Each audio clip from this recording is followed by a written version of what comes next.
thanks a million for doing this, first of all. I really appreciate you taking the time out. This is like, I was kind of like researching you and like, kind of typing up some notes and thinking about questions I could ask and stuff. And I quickly went down a rabbit hole of like almost falling into the trap of turning this into a therapy session. So I pulled myself back out.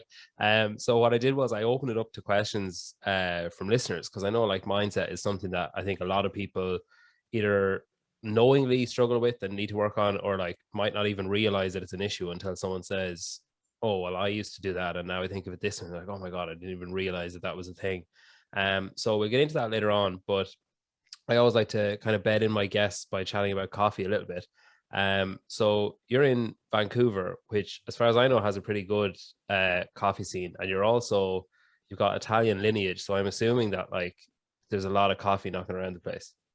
There's a lot of coffee, and there's always a lot of coffee. It's funny, actually, there's a couple of my clients just a few weeks ago. One of them said to me, he's like, Brett, I have yet to see you without a coffee in your hand, even when you're coaching me. It's even now, man, it's something I've always got kicking. Yeah, I absolutely adore coffee. And you're going to Italy for a break in a couple of weeks, or a few days. Is that will you be like having those authentic kind of, because don't Italy do those like stand-up espresso bars where you just kind of... Oh yeah, they do, man, and it's some of the best. I mean, I've had the great pleasure to travel a ton with work. I've traveled all over Europe, and I mean, the first thing I do is kind of start sourcing out where I'm going for coffee. Yeah. And so you have your own podcast as well, through your Van City Brett empire, I guess. yeah. I was curious, like, why did you choose that medium? Because I've seen you did a TED talk, and that's obviously very different, where like you're on a stage and you're visible, and like, it's, you can watch your facial cues and your body language and stuff like that as you're telling the story, which is, I guess, important, especially because a lot of your stuff seems to be done through that kind of storytelling medium, I guess. Yeah. So why choose podcasting and not like, say, videos or YouTube channel or something? Yeah, it's a great question, and the thing is the whole idea, actually, it just came out of nowhere one day. Is I was talking to somebody and they were saying, "Man, you have tons of stories," and I've always coached and led through stories. It was kind of like this is my way of coaching, especially personal stories, because I can relate in a lot of aspects. So, anyways, they were like, "Hey, you got a ton of stories. Like, you got to put these stories out there." So I come up with this idea. I said, "Hey, maybe I should just start having some fun with it and just start podcasting and just kind of create these short little stories." And I kind of started running with it. And at the same time, my business was doing great. And I was planning on actually changing it to a video setting as well. Kind of like a very immersive setting. So, similar to this, but they could really see me tell my stories, just to make it a lot more personal. And then COVID hit. And and now all of a sudden, you gotta remember, I coach athletes all over the world in different realms and different sports. And the majority of the athletes get paid to compete, as most athletes don't get paid a lot of money to train. When we look at some of the fundamentals of training, it kind of fell into a realm where I was more of like a specialty style of training. So Brett was getting paid last. So let's just put it that way. So at the same time, I had to determine, okay, how do I navigate through this, of course, with the unknown and so forth? How do I weather this storm? And I kind of decided to put everything on hiatus to try to focus on more of my programs that I could do remote, as opposed to flying and working one-on-one with individual clients. So I kind of parked everything for a bit, with the intent to pick it back up. And then as soon as the game's announced that, hey, we're going forward, the Open is happening, then all of a sudden it was just like open up the floodgates. And working with as many clients as I could. I mean, it was too much, but it was tough because I was getting to the place where I had to put a bit of a wait list. But at the same time, I got the games coming. So it was really tough to juggle everything at once. And now that I've got some time to be like, whoa, okay, let me get my bearings straight here. Let's figure out what's going on and kind of reevaluate. But that's definitely the plan as to what I want to do for sure. Yeah, because it must be hard, because especially like, say, I know a lot of gym owners I know a couple of gym owners who have left gym owning and gone back to like, more what would you call it? Like more regular employment, I guess, like more, like 9 to 5 jobs, reasonable employment, I suppose.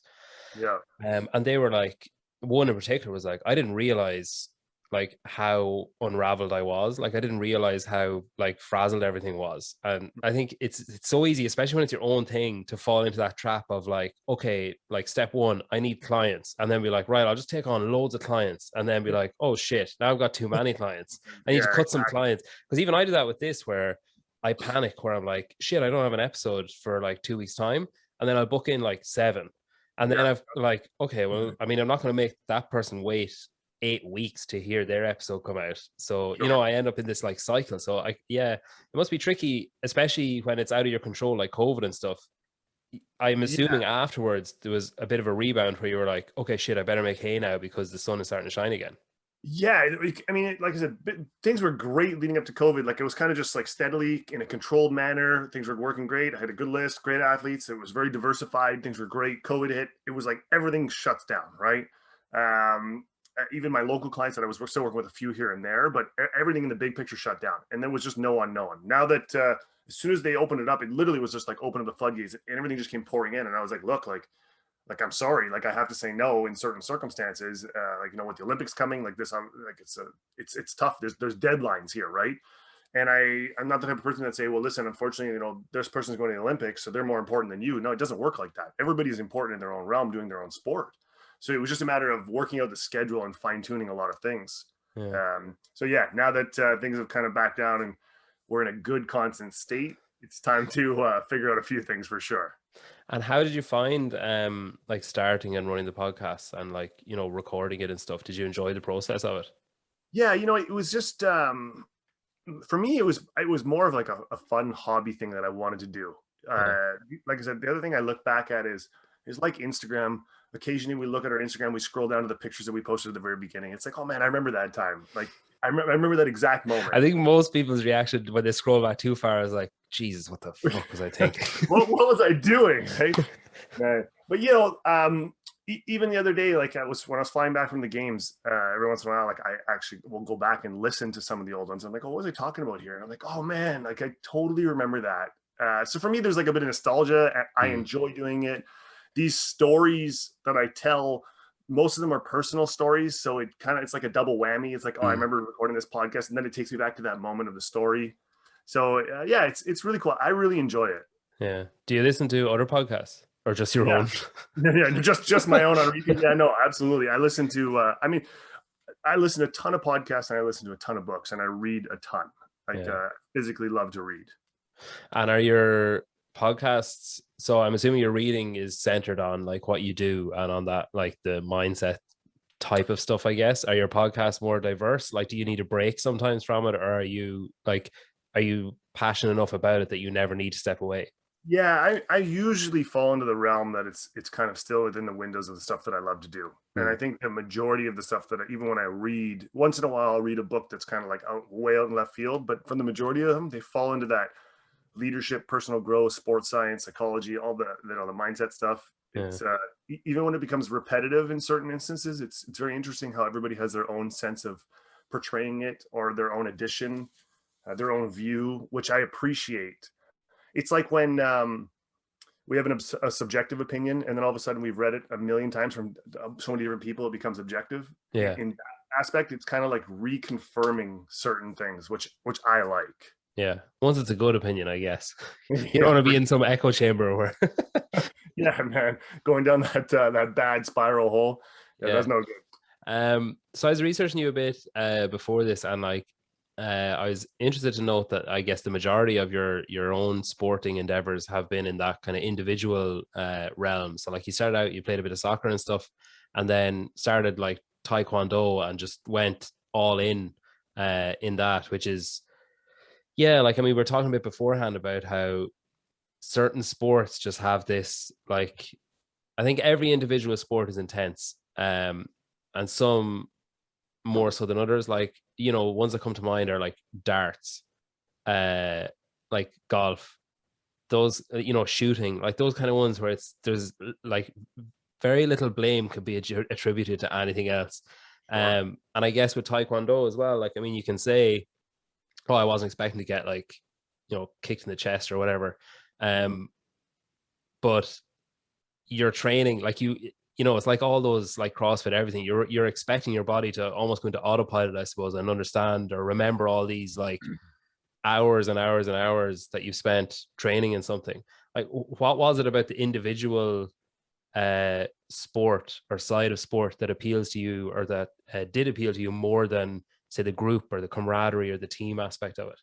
It was just the challenge, man. Like for me, it was that the pressure of knowing that hey, the spotlight's on you and you got to perform.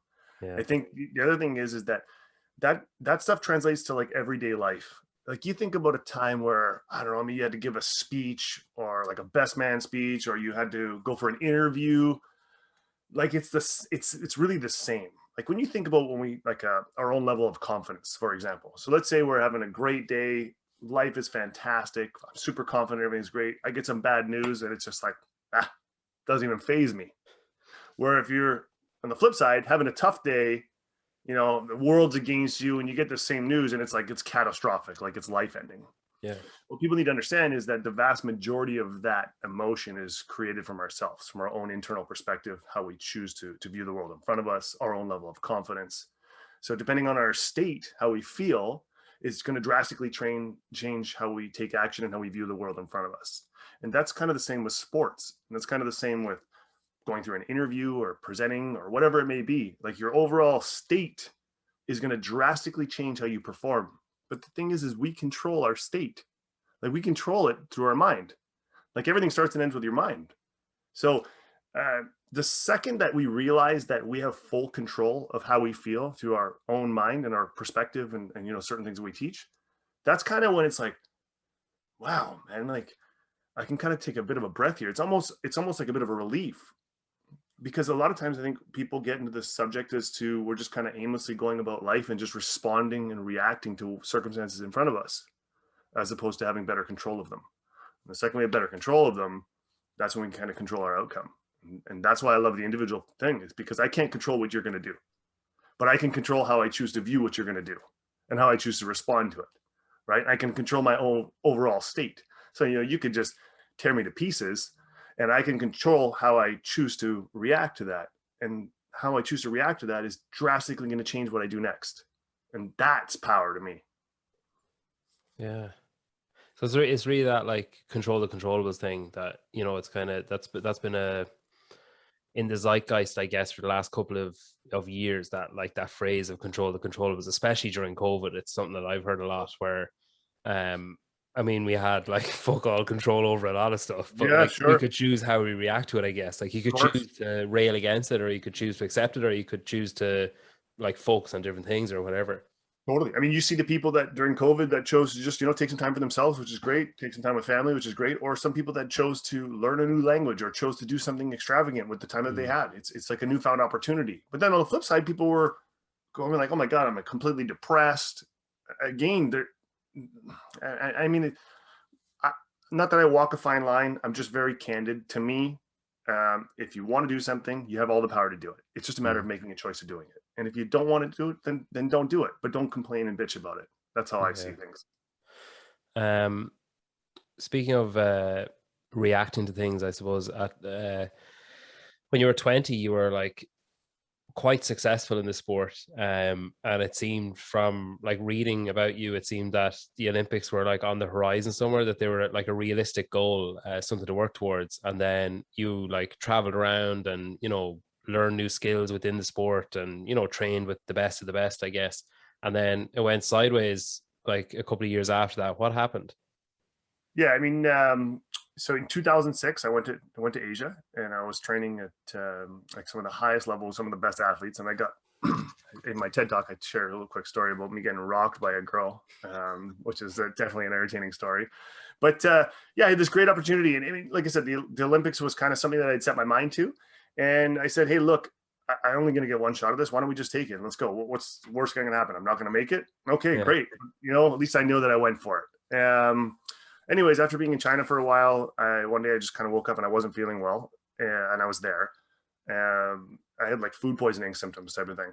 And to sum this up, it progressively got worse and worse and worse. So I came home, and we fast forward 6 months, and I basically hadn't trained in months. I started to lose my hair. I my toenails, fingernails, all breaking.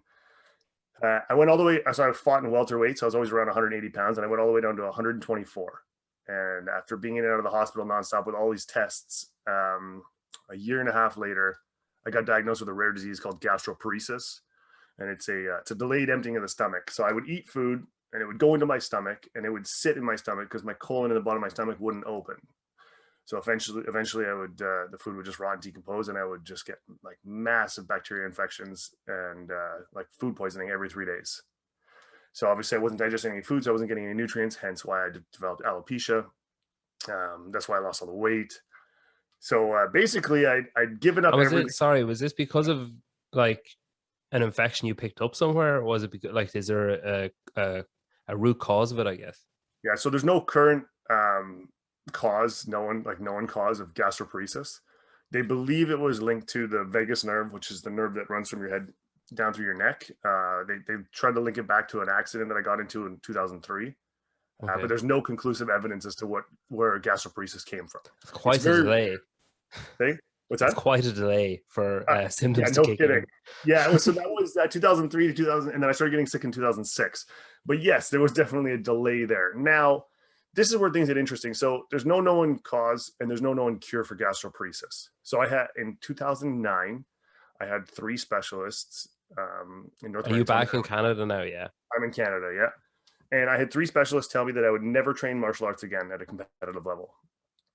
And dude, I was a mess. Like I was, I was depressed is an understatement. Like suicidal thoughts for sure every single day. I remember one day. So when you were seeing these specialists, had it passed, or were you still sick? Were you still like losing weight and like, you know, not able to eat properly? Oh yeah, no, I was not eating well. I was still losing weight. Like I was down to like let's see, it was in 2009 when I finally got diagnosed.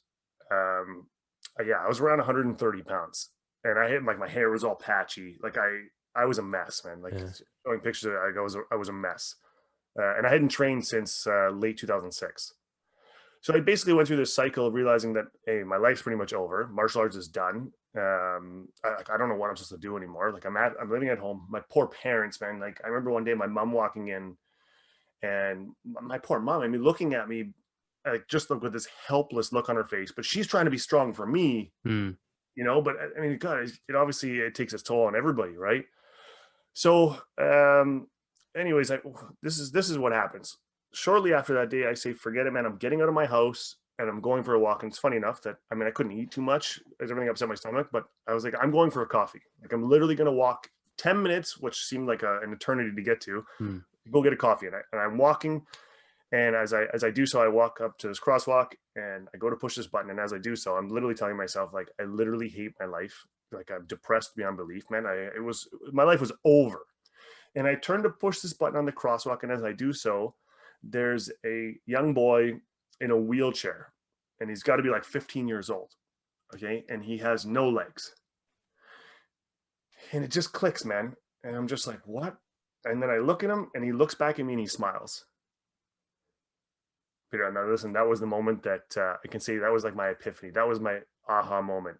And I realized at that moment, I was like, if he's in a wheelchair and he has no legs and he can smile, then who am I? Like, what's wrong with me to know that I'm standing on my own 2 legs, wanting to kill myself? Yeah. That's when I realized that there's something wrong mentally that I'm doing to make this worse. So that was it, man. 2009, I started reading more about the psychological aspect, started reading about, you know, the mindset, meditation. I was like an open book. I was like a sponge. I was like a little kid again. I was like, man, I just want to kind of engulf in this and just kind of see what's out there and immerse myself into it. And that's where it just kind of started to compound. All of a sudden, I started to feel a little bit different. I kind of had like a bit of a spark, per se. It was just like that aha moment. And we fast forward a bit. I started juicing because I could take down like fruit and vegetable juice. I was gonna say like steroids or yeah, no. Sorry, yeah, like vegetable juice. And I remember it was early 2010 and I was sitting downstairs and my best friend was sitting next to me and I just happened to turn and he looks at me and he's like, buddy. And he scared the daylights out of me. I was like, what, man? Like he like yelled at me, right? And he's like, turn your head. And dude, my hair started to grow back in like some of these spots. Oh man, it was like the happiest day of my life. That was like Christmas morning for me, man. Yeah. You know, now it's like validation, like, whoa, this is working. Something's going on here. And it just started to compound, man, we fast forward to 2011. I was able to start training martial arts again. And in 2012, I won provincials and I competed at nationals and got bronze. I mean, that bronze medal is the best medal. Like I cherish this medal, man. It's to me, it's bigger than anything. It's bigger than anything. I remember getting this medal and just breaking down in tears, being like, oh my gosh, like I did this. And what was the main remedy, would you say? Like you mentioned mindfulness and stuff there. Do you think that was like a large component of it, or was it like, do you think in hindsight now that it was like a physical ailment that was brought on by mental factors more so than what they were saying about the nerve and stuff? Yeah, listen, for sure there was something wrong, but 100% I made it to how bad it was. Yeah. I made it way worse than it could have been. Like to give you an idea, there's no cure for gastroparesis. Okay. These guys were pumping me full of medication, man, like nonstop. February 23rd, 2013 was the last time I ever took any medication for my stomach. And I've been fine ever since. And were they like, when you went back in, like with your flowing locks and, you know, like standing up and stuff, were they like baffled by it, or were they just like, oh, well, obviously the medication worked then? No. I mean, there was a couple of doctors that I was seeing. There was one that I became very close with, and I've been close with for years. Like he was the one who was really kind of supporting what I was doing, like the whole naturopath thing, like just being smart with things. I had an incredible support group, but he was definitely the one that was pushing me the most. And it was just like I was excited to go see him. Like I was excited to see the updates, like, you know, get my blood work back, getting all these cool things. Like it was just like this uphill climb, man. And it was just, man, it was definitely a crazy time. And I think back to what I thought to myself is, hey, listen, I'm an athlete. Like I take good care of myself. I eat well, I sleep well, I train hard. Like I didn't think that there was anything wrong. Do you know what I mean? Like it wasn't like, oh, I'm depressed, or like I was doing what I love to do. Like there wasn't really an issue. And sure, maybe like I said, there was something, but then I started to realize that as soon as I started to deviate from what I believed to be okay and kind of into a dark place, man, it kind of like spiraled out of control. Like the snowball, like the wheels came off, man. Yeah. Like, you know, and I was going head first into a bad place and I did nothing to stop it. And I only made it worse. Yeah. Your first haircut must have been cool afterwards. Oh, yeah, that was really nice. Dude, like, well, the funny thing is, like, so I started losing my hair, right? And not just like my hairline, like my legit hair. So, and I'm just like, what the heck? And then all of a sudden I can see like these patches, man. And it just, dude, it was just like spots. Like if you've ever seen what somebody with alopecia, like just like massive spots of like no hair. So then I cut my hair short. And man, I was like 25, 26 at the time. And I looked like I was 80. Like I looked like this malnourished old turtle, man. Like I just looked terrible. Hans moment, yeah. Yeah, man. So, I mean, the fact, like I said, it was just kind of like starting booking those little wins. My hair started growing back. Dude, the day that I stepped back on the martial arts mat and tied my black belt was just like it was surreal, man. It was surreal, you know. At what point then did like offering that advice or offering that coaching to other people become something that you saw as an avenue for yourself? Yeah. So what happens is my story kind of went viral.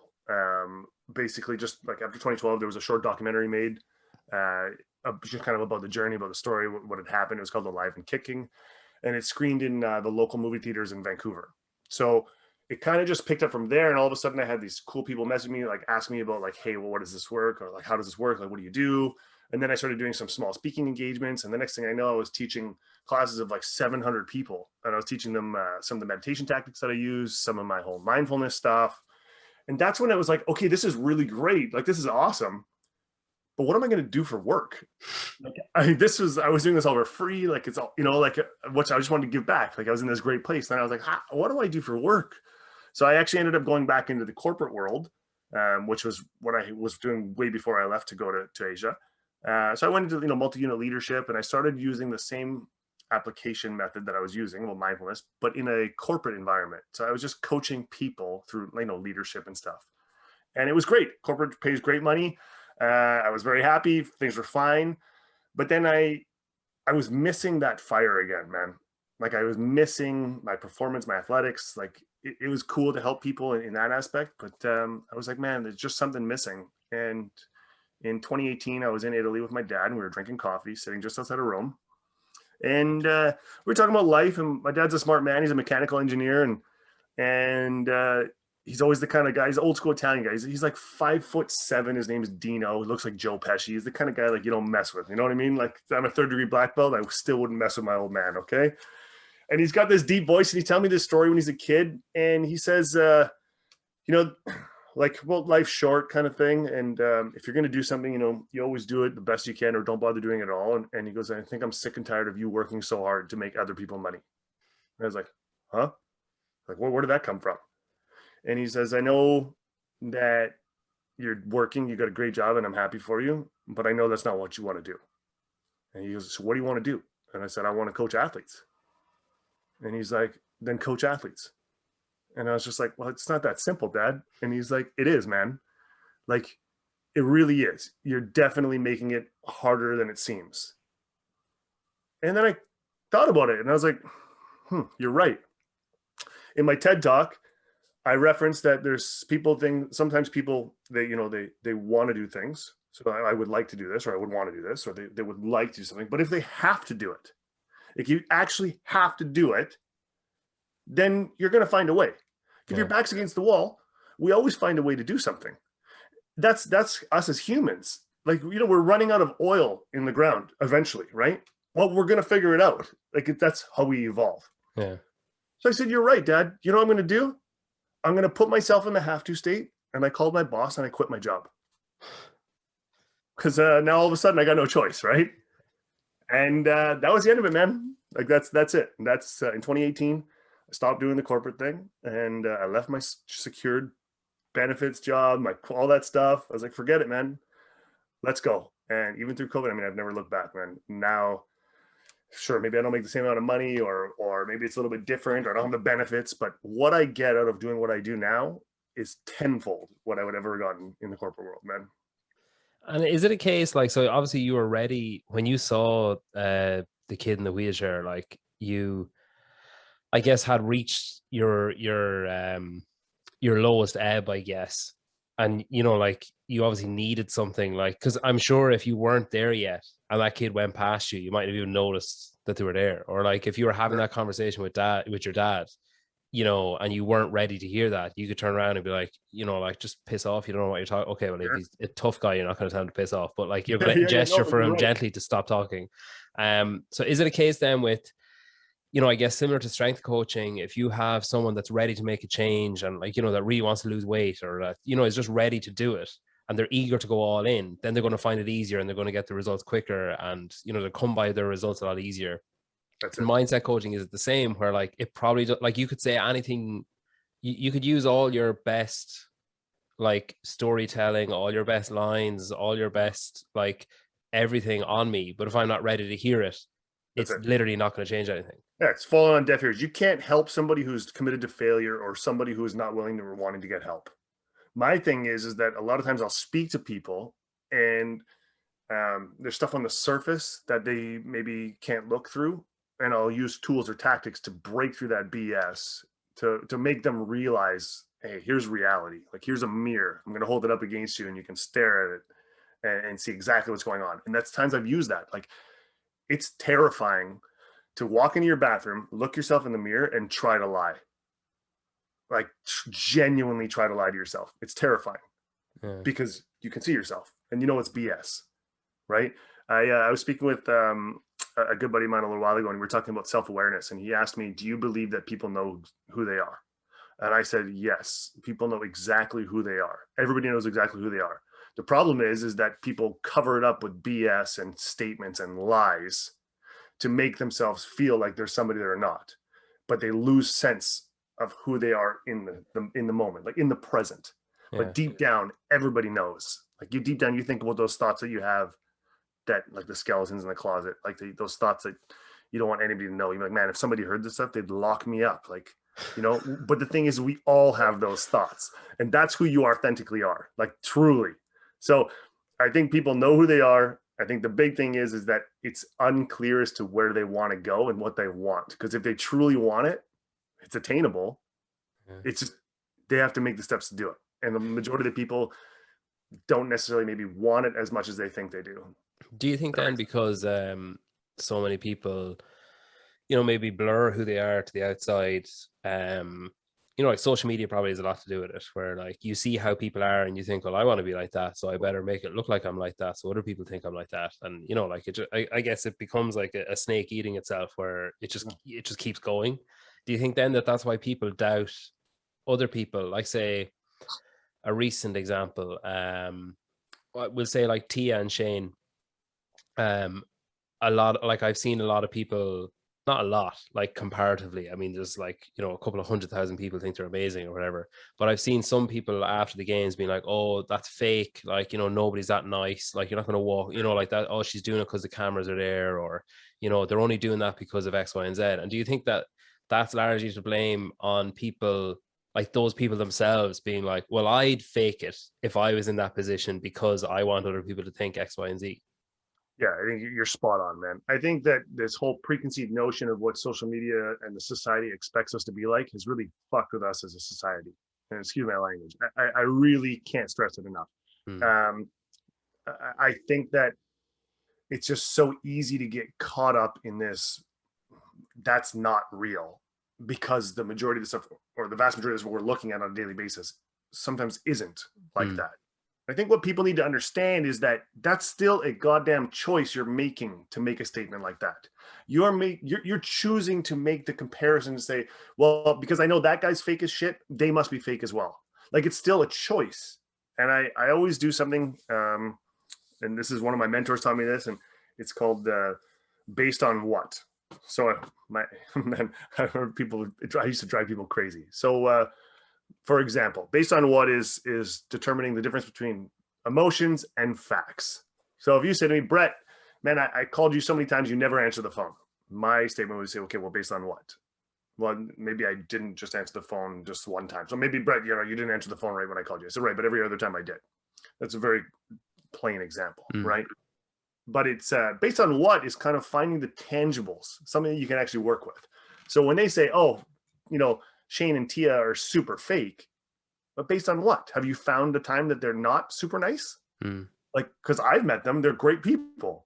They're super nice. So I would love to know the tangibles. And as soon as you get in with the based on what, sometimes it's a little bit difficult for people to, it's like, whoa, now I'm getting some resistance.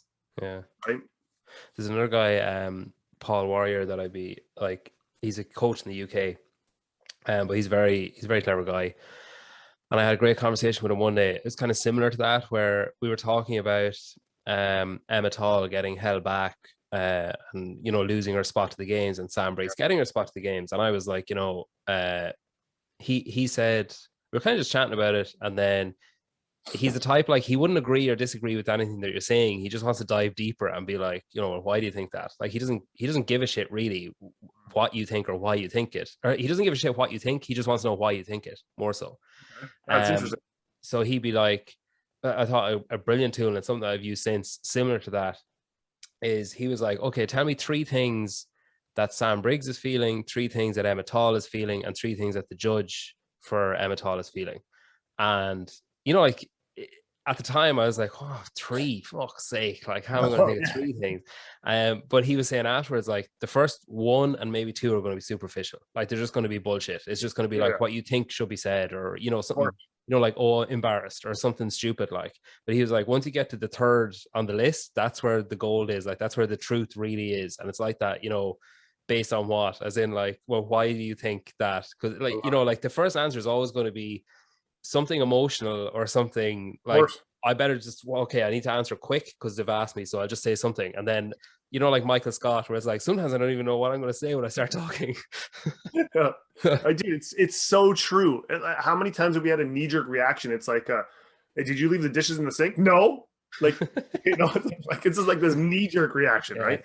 I think that's so good. Like the way that he prefaced that, asking like the three things. A lot of times, like the surface stuff is.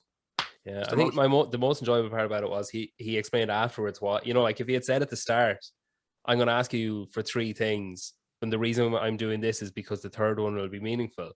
I would have tried way harder to make the first one like really poignant, like to like look how clever I am.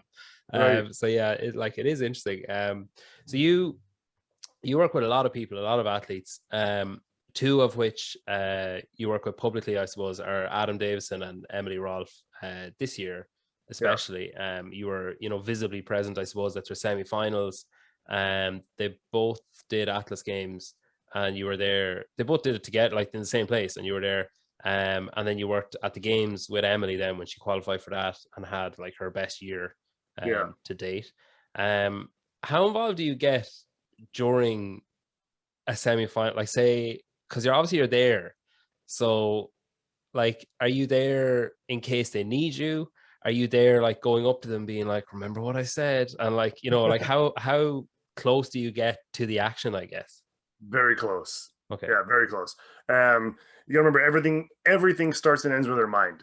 So man, we've all been in a gym where we've seen somebody approach a bar and you just look at this person and you're like, man, there's no way this person's hitting the bar. Like, you just know it. Mentally, maybe they've checked out. Maybe they have the physical. That's usually me talking to myself about myself. Yeah, but there's no way this going to hit the bar. Yeah, he's definitely going to miss it. But everything starts and ends with the mind, and it's so crucial. The slightest thing, and that's why I said, man, people put thousands and thousands of hours into training their physical body, but very little into training their mind. And it's so incredible to think what the slightest things that we can do with our mindset, how they drastically change our state, which then they drastically change our results, right? Was it a hard sell at the start? Like when you first approached athletes and started working them, like say with their physical coaches, was it a hard sell to be like, this is as important as the physical side? Not really. I think the majority of the people are starting to get a better handle of like, oh, okay, well, no, this makes, especially when I start talking with them. Like, when I first started talking with Emily, she's like, I don't know, what is this, like hocus pocus stuff? And I was like, no, let me just ask you a couple questions. Okay. Like, have you ever been into a place where, I don't know, maybe you start loading colored plates on the bar and all of a sudden you're thinking, oh my God, that's one red, one blue. Like, that's close to my 1 RM. And all of a sudden you get nervous. And she's like, well, every day. I was like, well, like, okay, you understand that's your mind, right? Like, your physical body is separate here, right? This is your mind.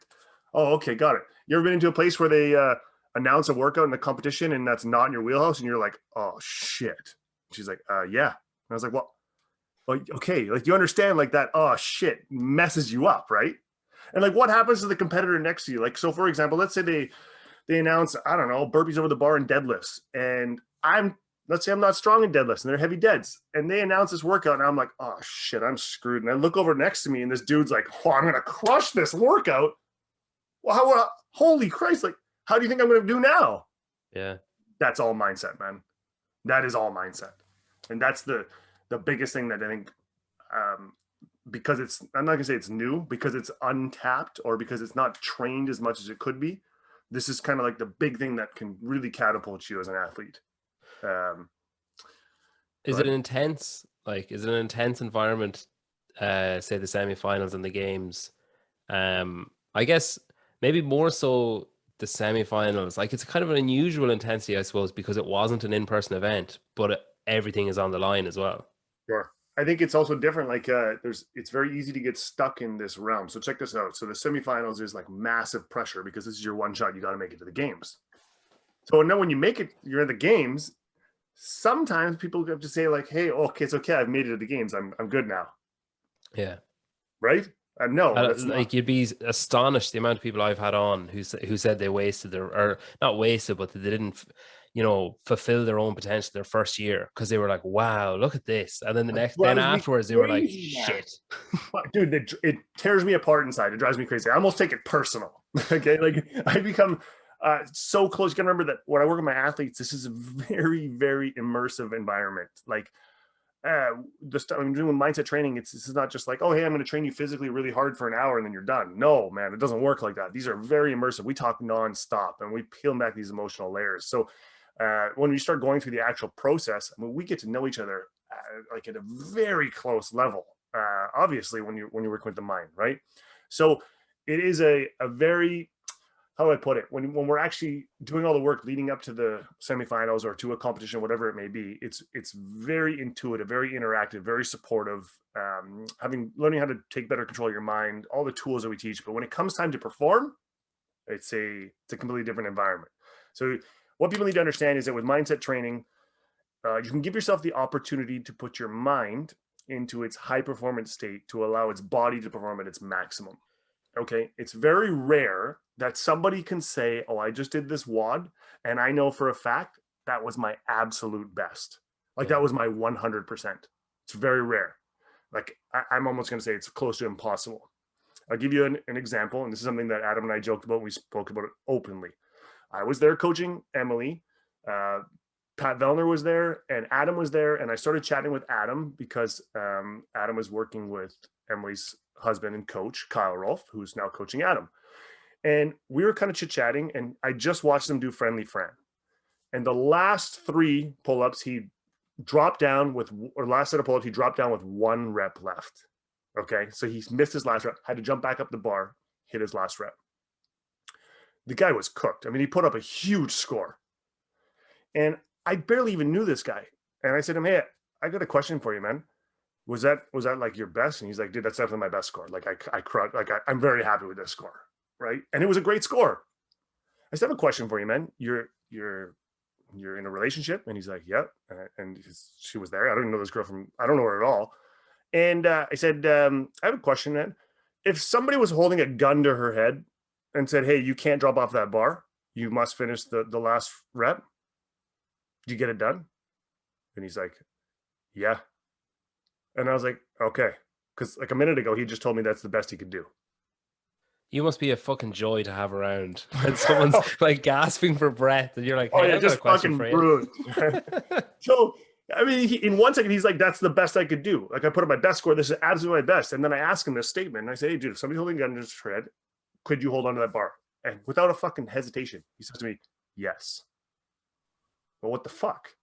Excuse my language. I'm just like, well, okay. Like, and I'm not saying about the obvious. Like everybody can look back in a workout and be like, oh, I should have done this better. I should have done that. I'm talking when it seriously counts. That extra little dial, that extra tiny little edge, man. Those are the things that make and break workouts. How many times have we seen it when somebody's rushing down to the end to cross the finish line and it's a fucking fraction of a second? Yeah. Or if it's the slightest little mistake in a no rep, or if it's a quicker transition. Like these are all the things that we train. So when it comes time to perform in the semifinals, yeah, dude, I think I've almost been knocked out by my athletes in the emotion. And then after, they're usually hugging me for joy, right? Yeah. It's like a love-hate relationship, man.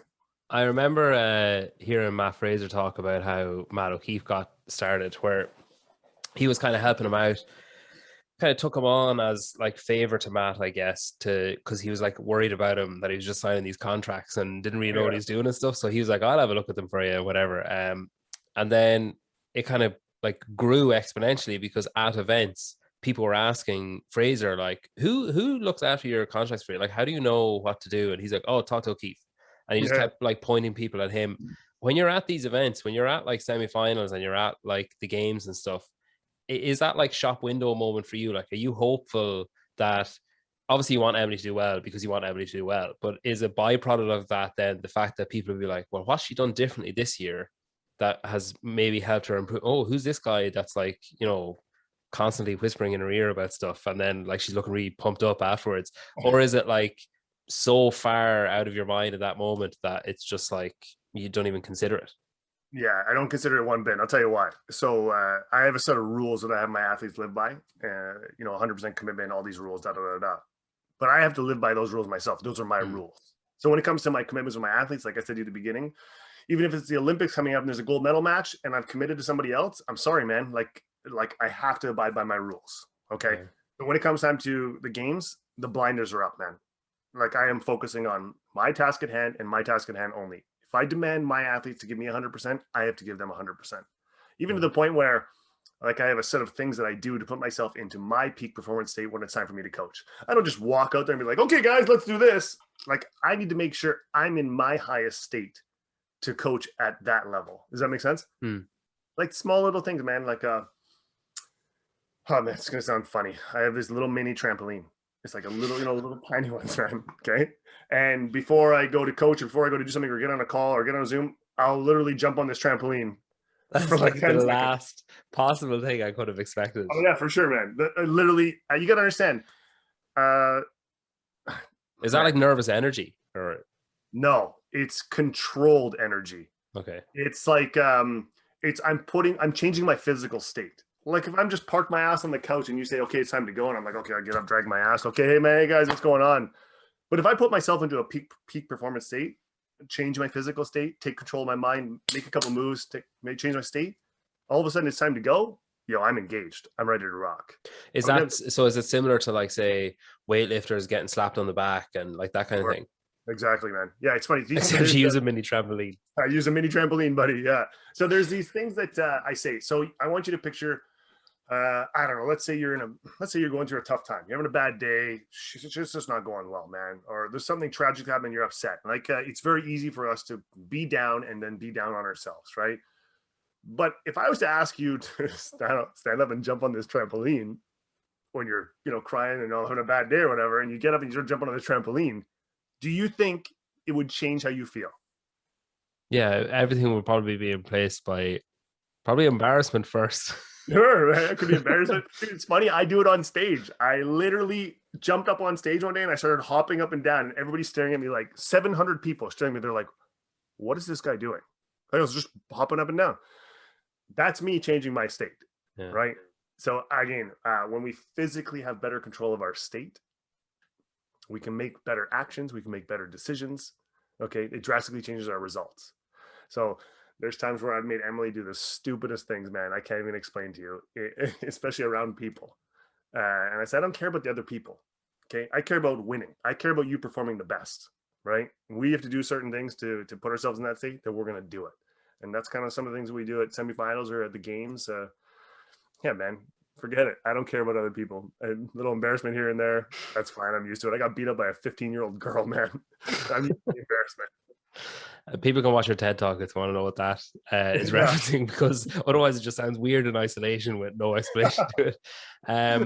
So I mentioned it at the start. I put up some listener questions and hypotheticals and, some deep personal problems that I have myself that are all packed in here. These. So like, I guess like, first off, like CrossFit, like any individual sport, I guess relies entirely on the person themselves to put in the work up and, like people, I've often seen that thing of, where it's like tightening one screw, $1, but the 400 hours learning which tool screw to tighten is $10,000. So that's how it costs $10,001 to do the job. So they put in all this work on the physical side, and then I guess on the mental side, you're reliant on like memory and patterns and previous exposure to the same stimulus, or knowing your own limits, or knowing like, okay, well, if I go out, I need to go out at exactly this pace on this run, or I won't be able to do the next thing. And I know that, like my on-site education has taught me that, I guess. Sometimes you might even just go into autopilot, where you've done something so many times that you just automatically know what to do and you know how to crush it. But then like also you got like confidence, and then keeping emotions in check, and like not letting fear take over, or not letting nerves take over. Like is there a best practice for the average athlete or gym goer to consider when they're approaching, say, workouts in their own training or something, and they might be a bit apprehensive about something, or they might be like you get that fight or flight, where it's like, I need to go for my 16th P before doing this? Like, are there simple cues for people to kind of quash that down a bit and simmer down quickly? Sure. Yeah. I think there's a lot of variables here. Like the whole trial and error thing is very, very important. I do believe also the vast majority of us don't actually push ourselves to failure to find out where our limits are naturally. I think like our mind is going to fail much faster before our body will. Okay. So when it comes time to pushing that envelope, I would say give it a try. You're capable of a lot more than you think, even though it's going to hurt. Sure. We embrace the suck. This is what we do. We're doing CrossFit and we're doing this stuff for a reason. Right. So I'd say push that a little bit. And the way you would push that is to remember that the body's going to be screaming at you. You're emotional, right? It's like your legs are cooked. They're just saying, hey, stop, whatever. It's a big row. I don't care what it is to disrupt that emotion for a split second. Okay.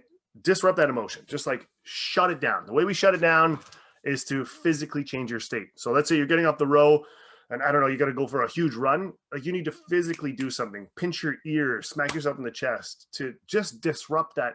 Oh my God, I should stop. Okay. Just for a split second. Then as soon as you have mental control, like you're actually conscious, not dealing with the emotions, you can then tell your body what to do. Like if I was to say to you right now, Peter, think the color blue. Okay. And you start thinking the color blue. Is that your thought or is that my thought? So if you really think about it, even though I told you to think about it, it's still your thought. Okay. So up here, nobody controls your mind except you. I can tell you to think something, but at the end of it all, you're still going to think it yourself. So when people have to understand that they have full control of their mind, they can technically control their body. Okay. If you tell your body to go do something, hey, as soon as I'm done, there's 5 more cows on the row, 5 cows, 4 cows. As soon as it hits 1 and I'm done, I'm going to let go of the handle. I'm going to unstrap. I'm going to step down my right foot, step down with my left foot, and I'm going to put my right hand on the bar, left hand on the bar, and I'm going to snatch this bar and do my overhead walking lunges right away. That's something that I call thought action. So you're going to tell yourself to do it.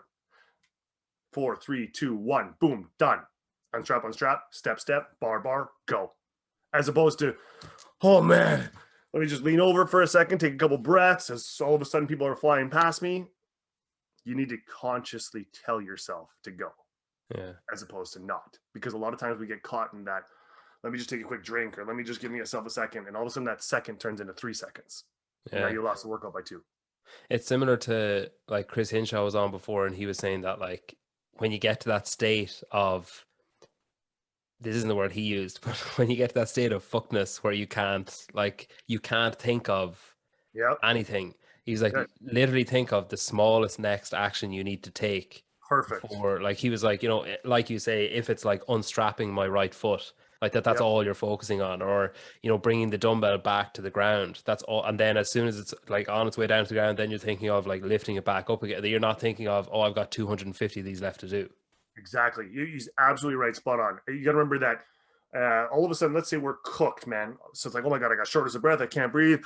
Holy crap. I really can't breathe. I'm cooked. My legs hurt. All of a sudden your mind's just like scrambled, man. It's just like, it's a mess. So sometimes it can be difficult though to say, okay, just unstrap my right foot. Like, cause we're still caught up in the emotion. It's like when you're crying in bed and somebody says like, hey, it's okay. You're going to be okay. Just relax. Like, fuck you. It's not going to be okay. You know what I mean? Like sometimes that's the way it is. Right. So we need to somehow disrupt that emotion, like somehow. And to me, I use a physical tool. That's why I said, pinch your ear, smack yourself in the shoulder, jump on the trampoline, change your physical state. Get off the roller and jump on the trampoline. Just mid-workout.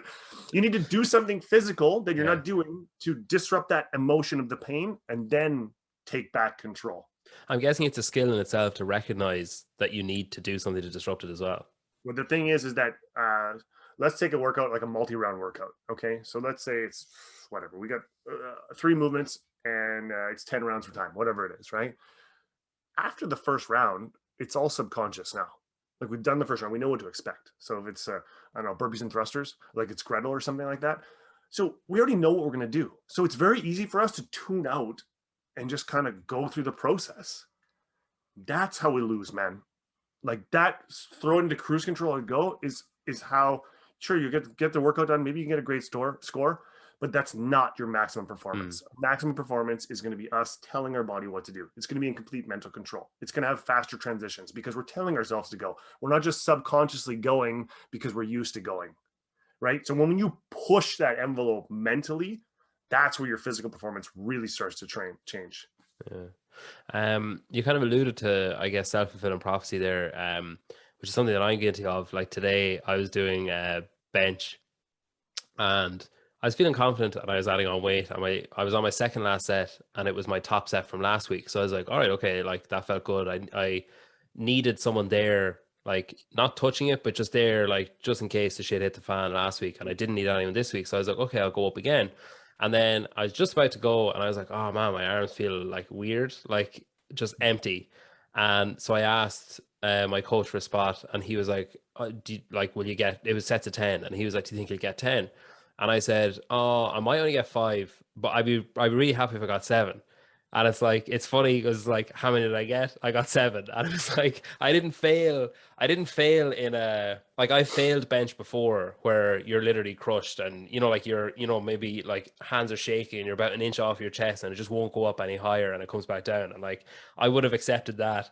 But I think my issue was like on the way down, after my 7th one, I was like, well, the next one's not going back up.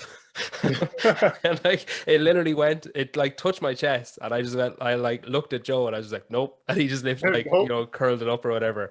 But like those conversations that we have with ourselves, or like, that was a conversation with someone else, I guess.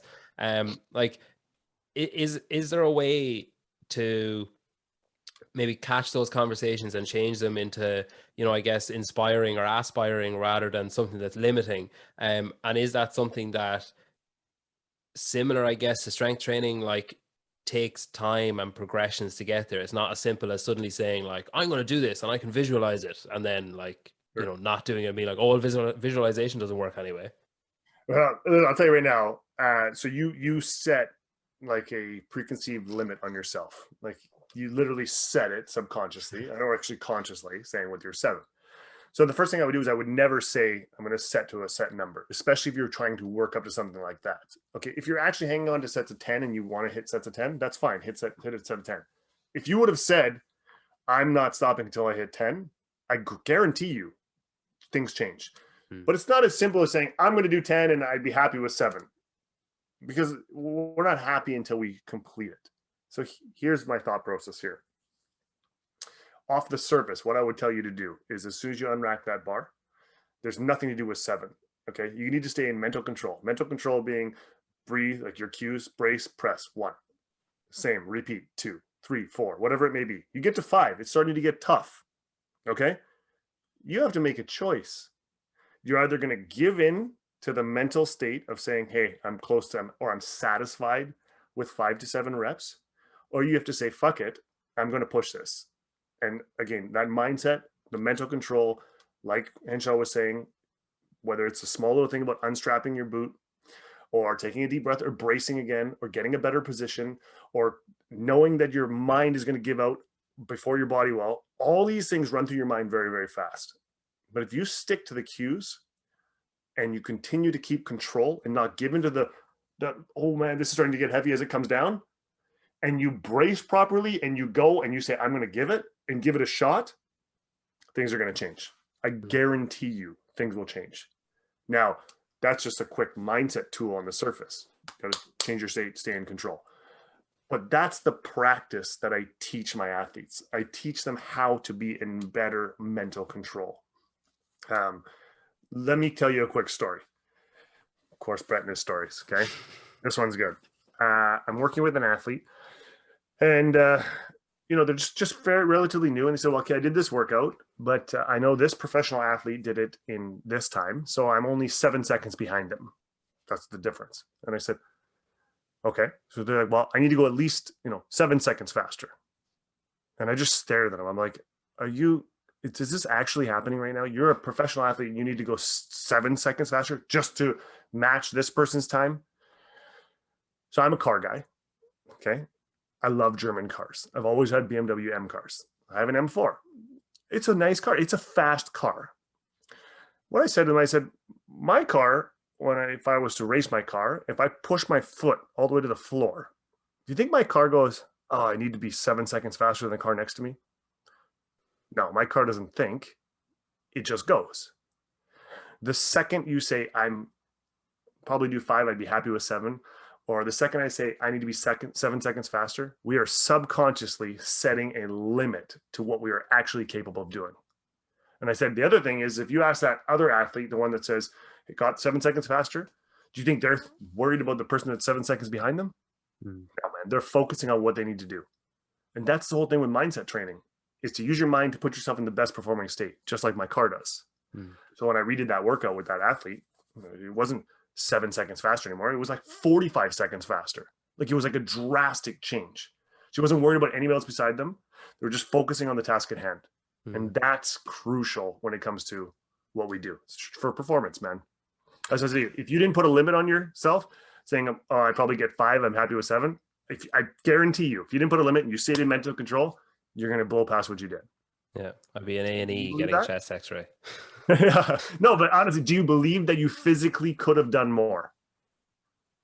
Yeah, you see, I think it was an upper limit. Like I've never, so like, I think the most I've ever benched was like 105 for 1, and this was Okay. 80 for 10. So I think in my head I was like, this is quite a lot compared Yeah. to like what I'm Normally comfortable do. doing, like, you know. So I think before, and it's been like that for this, we've done like sets of 10 for the last 3 or 4 weeks, and I was like, holy shit, I did 70 for 10. And then the next week was like, holy shit, I did 75 for 10. Like that's, you know, as a percentage from the, That's big. like, I haven't tested in a long time, but I was like, Big. as a percentage of what I was doing, that's like pretty high.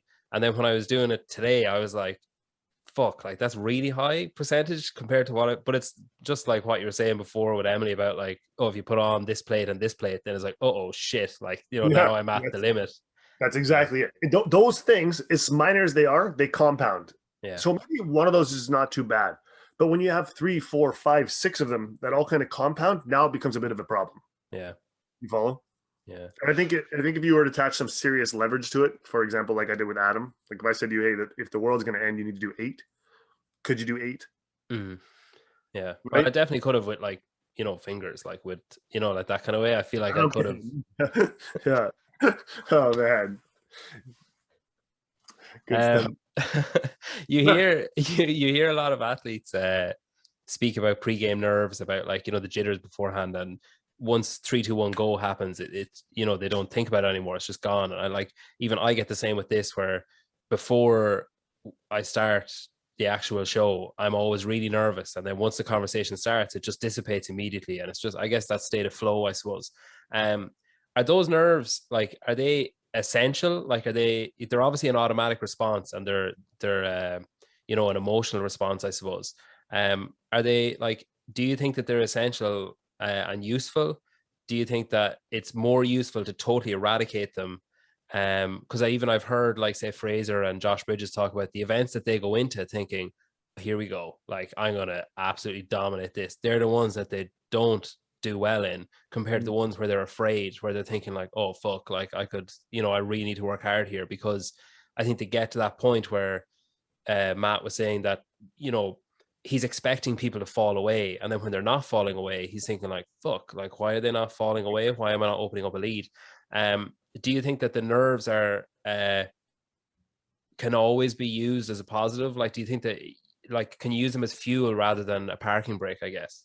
Absolutely, you can, and it's good that you mentioned this. So, for example, like when Fraser thinking has an expectation of what he expects people to do, and then they don't do that, all of a sudden it's like, oh, why are these people not falling off? They're right here. Yeah. That's why we never have expectations of anything else or anyone else. We only have expectations that we can control on ourselves, right? So, if we look at nerves, what are the symptoms of nervousness? So, butterflies in the stomach, shortness of breath, sweaty palms. What are the nerves of excitement? Shortness of breath, butterflies in the stomach, sweaty palms. Okay. The only difference is how we choose to view it. All right. So Emily said in 2019 in the games, an athlete was like, "Are you nervous or whatever?" Or was it something about the heat? And her response was like, "No. I mean, we all have to do the work. Like we don't have a choice. Like the workout's coming. It's announced in 5 minutes. We all have to go anyways. So instead of me sitting here stressing about it, I just got to accept it. We're going to go 3, 2, 1, go. We're all going to go. So I just go back to myself, what I can control. So when it comes to nerves or excitement, this is the ultimate power. That's why emotion is power, as long as you can control it. Because as emotion works, when you see these, hear these stories about mothers lifting up cars to save their babies, it can also be the complete opposite. Wheels falling off, right? So if we can control our emotions through our own thoughts and perspectives, we can control our power and performance. So let me give you a quick little high-level tool as to what I talk about. The vast majority of the people think things in the world. When they think these things, it creates emotions, okay? People make decisions based on how they feel. Okay. When we make decisions based on what we feel, it generally gives us some sort of an action, and that action gives us a result. So people think things, it triggers emotions. People then take action based on that emotion, which then gives them a result. You think about people in emotional states going out shopping, spending a bunch of money. Okay, they're emotional, they're spending money, they're taking action. You think about people going into the gym, having a bad day, saying, man, I'm not going to lift this bar. It's too heavy for me, or it's close to my 1RM, or maybe I can only do 5, maybe 7. All right, Brett, fuck off. Like, you Yeah. could have just let it go. And let it go, man. They think things, it triggers an emotion. People then take action based on how they feel and make a decision in that state. The subconscious decision in yours being, I'm going to stop at 7, gives them an undesirable result. That's how the vast majority of humans think. That's our natural instinct. How I train my athletes is to have conscious control, first of all. We think things which we take immediate action. So we're bypassing the emotion in certain circumstances. We take immediate action, which then gives us a desired result. Because when we take action, we're taking action of what we want. Gives us our result, which then gives us ultimately our emotion at the end of it. So for example, side by side, normal people think things which create emotion, which then they take action, which gives them a result.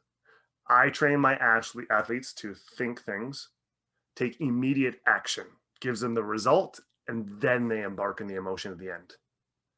Okay, so we're just switching the action and the emotion piece, and the emotion and action. So it's a little bit different. How long does that take, like, to get train? right? You know what? This is the thing with mindset training. It's very subjective. Everything is individual based. Yeah. But there's a series of works that I get my athletes do. Like it's like there's textbook work here for them to have a better understanding of this stuff. But it's very simple if you think about it. Okay, and I'm just gonna repeat it one last time. Thought, emotion, no good. Action, result. Okay, that's the majority of people. What you need to do is to think, take immediate action, which is going to give you a result. Then you can embark in the emotion. The thing about this is that if you think and take immediate action and you fail, okay, you're not in an emotional state when you do so. That's how you allow yourself to have a bit of a more control physically what you're capable of doing. So if you think something and you take immediate action and then you get the desired result, now you're in a better state. Now you can embark in the emotion. And when you do that, it actually only reinforces your initial thought to start with. Does that make sense? Yeah. So again, this is through training. This is legitimately mindset training. So when it's kind of like cognitive behavioral therapy, kind of. It's like that ABC transactional analysis, kind of, I guess. Or exactly. Yeah, it's exactly cognitive behavioral therapy. Yeah. Something that came up a lot, I guess, from childhood, like, people are praised. Like, my own kid is 1.5 and she's saying her own, well, like, kind of sort of saying her own name, but like she gets this, like, yeah, like, big smiling face and like clapping when she does stuff, and that like extrinsic reward of like, holy shit, like my dad thinks it's great when I say my name. And you get like patted on the back, and it continues on. You think of like school, like you want the teacher's approval, you want the teacher to be like, yeah, good job, and you want your parents to say good job, and your coach or whoever else. Like, a lot of people struggle with, in adult life when they're training, still needing that extrinsic reaction or the reward beyond childhood, like into their training, where they need eyes or they need praise or they need like, hey, did you see what such and they need to be that person that's being talked about. Is there like a way of moving towards the internal reward system rather than the extrinsic one? And is there, like, I guess, ways of speeding up that process? This goes back to having expectations of what we think people are going to do. So let's say, for example, let's say I plan to do something really, really nice for somebody, and then I have this expectation that they're going to be so grateful and they're going to be super excited, and then I go do it, and then I don't get that reaction, and all of a sudden I feel like shit. What the fuck, man? Like, that stuff drives me crazy. Like, again, I'm not a robot. I'm human. I have emotions too. I'm probably more emotional than the majority of the people I work with. Yeah. I blame it on my mother, my mom. My dad's like the old school Italian guy, the tough guy. I told you. My mom's like the sweet, I'm her little baby boy. I'm 38 years old. Okay. So She still gets excited when you say Brett. Oh yeah, of course. She's like, good Totally. job. Yeah, patting me on the back all over the place. But I think the big thing here is we have to remember and set the expectations properly, not external. Okay, I don't need somebody else to pat me on the back. Okay, if I set myself out to achieve something and I achieve it, that's self-gratification in its own. Why do I need somebody else to reaffirm that for me? Does that make sense? Yeah. This is where it gets tough. And this is why I love people like Gary Vee or these guys that are like, hey, when you post something on social media, stop looking at how many likes you get. Like, who cares? So let's say you put out a great piece of content and it doesn't get any downloads, or it gets very little. Like, that's all. I'm like, oh man, I put so much hard work into this. Then you're doing it for the wrong reasons, man. I tell you, the best thing I ever did was like, you're going to be like 145. And I think it was on like episode 30 that I stopped checking how many downloads the episodes got. I used to have like on my whiteboard in the kitchen, I used to have like a list of all the episodes and the numbers beside them. And I changed the numbers like once a week. And I'd look and see like how many followers on Instagram and stuff. And oh my God, I've never been so grateful to myself in hindsight for doing something where it's like, thank God. Because like, yeah, there are episodes where I think like, oh, that one should do pretty well. And then I look at it, it's like, oh, that's weird. But then I just move on because it's like, right, there's another one next week. Whereas like, I think if I kept doing that, I don't know if I'd still have the passion that I have for it, because like, I'm so grateful to myself for saying like, yeah, this is a slippery slope you're on here where this isn't going to end well. Listen, I'm going to tell you right now, for those who are listening, what you just said is probably the most powerful piece of this podcast. Okay. And I truly mean it, because that applies to every single thing you do in life. Stop having expectations that you cannot control. Okay. You want to look at, like, seriously, like increasing an overall level of happiness. Happiness comes from within. It's a perspective. It's a choice we make, not external. External variables are just bonuses. If they happen, great. If they don't, doesn't matter. Like, we should be happy from within. And that's how you're living now. So I mean, I commend you for that one, man. That's very good. But like you say, I still have days where I'm like, shit, like maybe I need to do something different, you know. But that, yeah, we're not robots. I think that's the important thing to remember. Well, look, we finished up with a quick fire. So they're mainly either or, and then I have a couple of listener ones thrown in that are maybe quicker answers, I guess. So a long, slow workout or an all-out sprint? You're asking me. Which would you prefer? Man, this is tough, man. So I was like, okay, a long, slow workout, you're left with your own head for like a long time. An all-out sprint, you have to do all your head work beforehand in order to not need to do it during, I guess. Yeah, I think you're generally right. I think we'd still always have to do it. I much personally prefer a short sprint workout, and I'll tell you why. Long, slow workouts are easy to control your mind. Yeah. Okay. Like, that's when you think why about, I prefer them. Yeah. When you think about like the long marathon row. Yeah. Okay. Like that, it's much easier to get into a good state of rhythm. There's a number of tools that I have for this as well. The short ones are the ones that you get caught off guard, when you get punched in the face, when you get smacked around, or if you get a no rep. Those are the ones that fuck people up the most. To me, the challenge there is much greater than a long workout. Okay. The margin of error in a short workout is much greater or narrower. Yeah, like, I get you. Yeah. There's no margin of error. Yeah. One no rep fucks everything up. Whereas in a long workout, it doesn't really matter. Yeah. The pressure there is magnified. Yeah. Okay. It's like everything's on you. I prefer to coach in that realm. CrossFit or Taekwondo? Oh, CrossFit. Book you'd recommend for mindset? Oh, dude, this is so hard, man. Okay. I constantly reference this one book by Tim Grover. It's called Relentless. Okay. Tim Grover is Michael Jordan's trainer. This is an absolute must read for anybody who truly, it's not going to tell you what to do, but it just shows that it's possible. Yeah. Okay. That is my go-to book.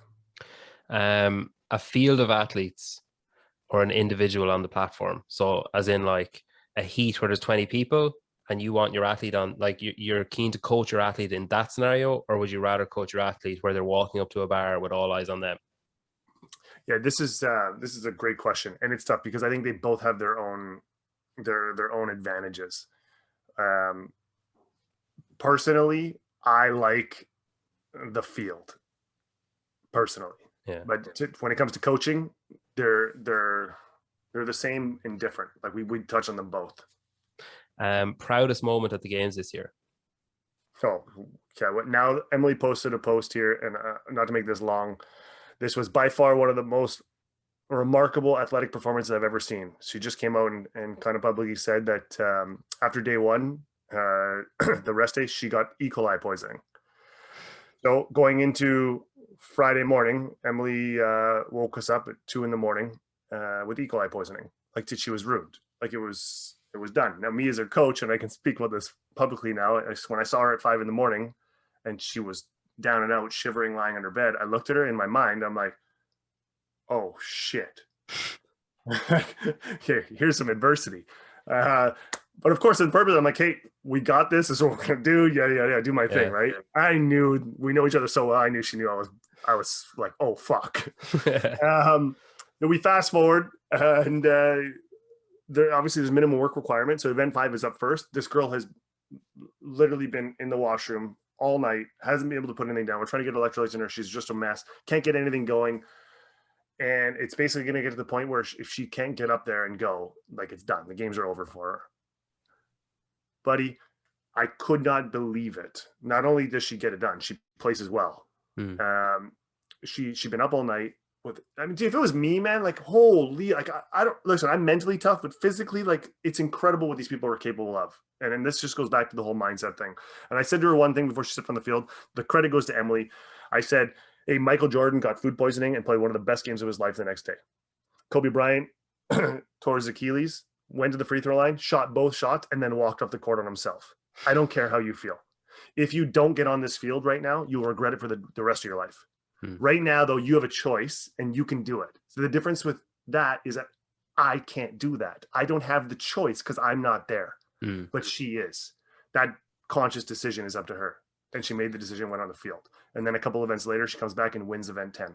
Yeah, it's crazy because even like there was so much of that this year with people getting sick and not feeling well and stuff. And it's like even watching Cara like do the sprint and she's visibly empty, but still doing it. Or like similarly, like Tim Poulsen doing the wall walks and thrusters. And it's like, how the fuck did he do? Like, if I even had a blocked nose, I'd be like, okay, I'm out. Like, sorry guys, I'm gonna grab my Noble bag and hit the bricks, like but he's like still doing it. But that's it. But that's the power of emotion and power of leverage. To give you an idea, those 3 doctors told me I would never train martial arts again at a competitive level, and I refused to accept it. And that's the same thing with Emily. When she refused to accept what was happening, or she wasn't going to give into it.